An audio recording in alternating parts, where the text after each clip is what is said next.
Because if not, if you giving your hand up now, with in your head you feel kita itu nak register dah register je nama siapa-siapa yang kita ada esok. Dan dia dapat satu. Lepas kali kita register tu, baru kita cari orang. As long as tak register, dah dapat slot. Orang yang confirm ni lah seorang saja. Tidak. Besok dia seorang je yang betul. Okey. Next year I will take the second year. Okay. Jom, let's go. Jangan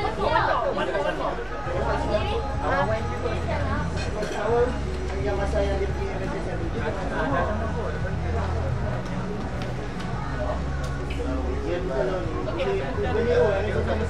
Alright, let's go. Kita akan ke sana. Turun ke sana.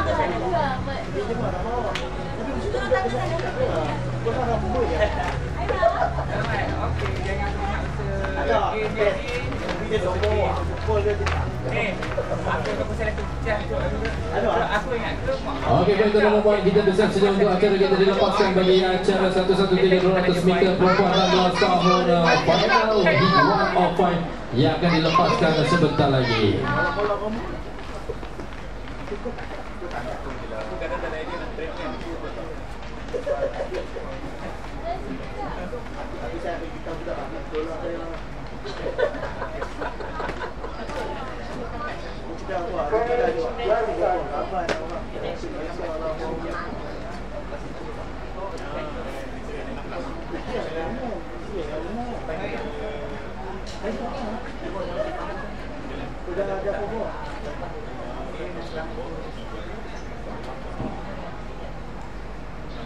Dia lorong satu kan.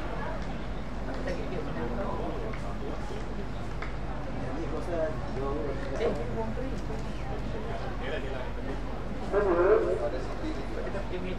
dilepaskan dengan baik di lawan pertama Felicia Yapzito daripada Perak, Elmina Safia daripada Mahi, Suryazin daripada Sentosa, Zara Mariza daripada TCHSC, Santiza daripada BBJMS dan juga Tisha daripada ITEX, Debbie Boon daripada TCHSC, Nurul Maria Natasha daripada TKDT. Selama menit dorong pertama Felicia Yapzito daripada MSSP selama menit dan diikuti dorong yang ke-6 Atisha Andrea Raini daripada ITEX, lorong tempat pertama, kedua dan juga tempat yang ketiga. Mungkin di lorong yang ketiga sudah tentunya Shu Lianji daripada tim Sentosa. Itu dia baru saja tamat bagi acara 113 200 meter perempuan 16 tahun final Heat 1 of 5 yang baru saja tamat sebentar tadi.